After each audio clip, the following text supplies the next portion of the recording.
Welcome to this explainer. Today, we're unpacking a massive, kind of mind-blowing data contradiction in higher education. Over the last 2 decades, theological education underwent a radical transformation. And we're going to dig into the numbers, the institutions, and the shifting culture to figure out exactly why theological education changed by nearly 18%. Okay, so let's just dive right into this massive contradiction. If you've glanced at the headlines lately, you've probably seen a really familiar, frankly gloomy storyline. Famous, venerable institutions are plummeting, facing massive deficits, and basically just closing their doors. Take the Chicago Theological Seminary. They saw a 40% drop in enrollment since 2016, literally halting admissions. Or Memphis Theological Seminary completely closing down.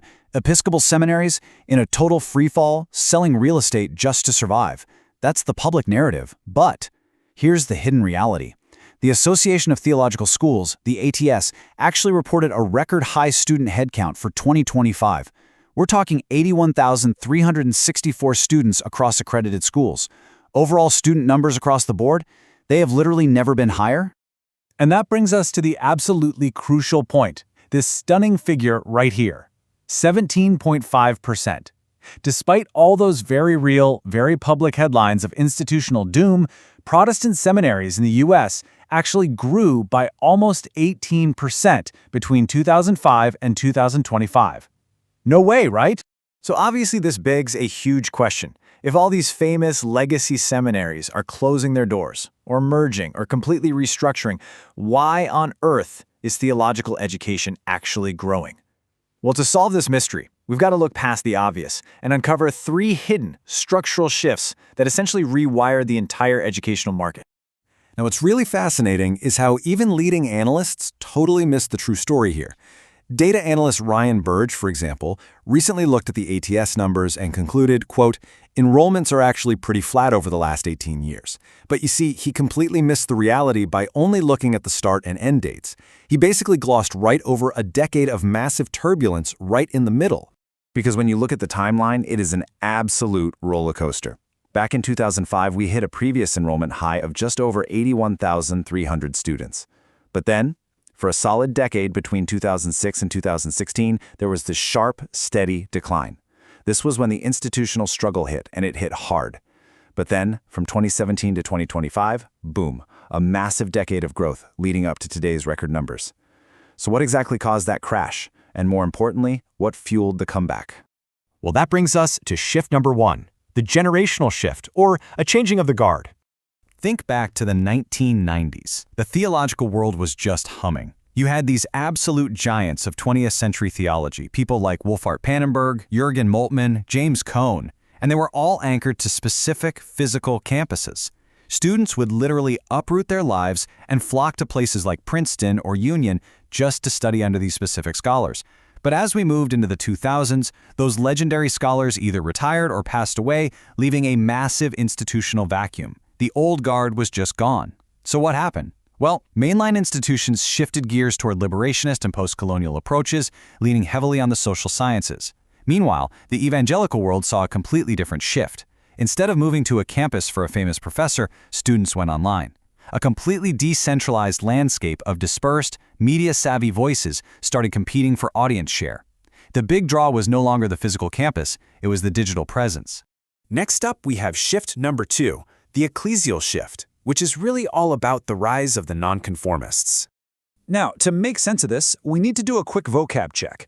When we say magisterial, we're talking about the older establishment denominations, the ones with deep roots like Presbyterians, Lutherans, and Episcopalians. But when we say nonconformist, we're referring to independent networks, Baptists, and neo-charismatic churches. The crucial takeaway here is the rapid decline of that old establishment. The Presbyterian Church USA alone has lost 1.5 million members since 2000.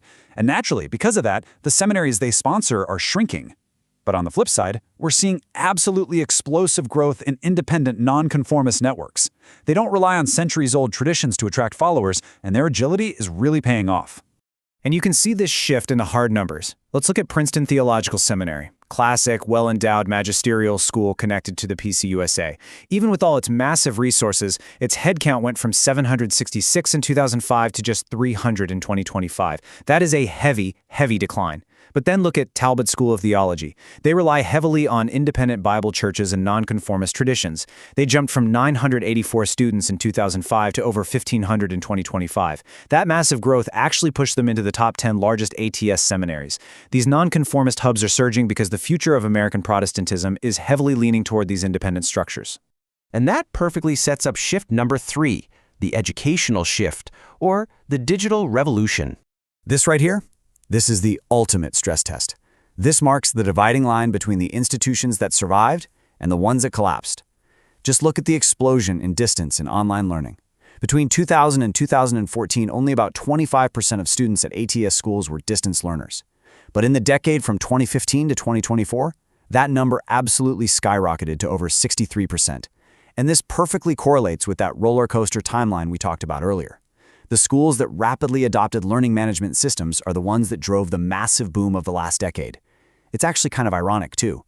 Many mainline seminaries, which were very liberal in their theology, were incredibly conservative when it came to modes of education. They essentially refused to adopt online learning until it was way too late, clinging to the old, expensive on-campus models. And honestly, that stubbornness extended to what they were actually teaching, too.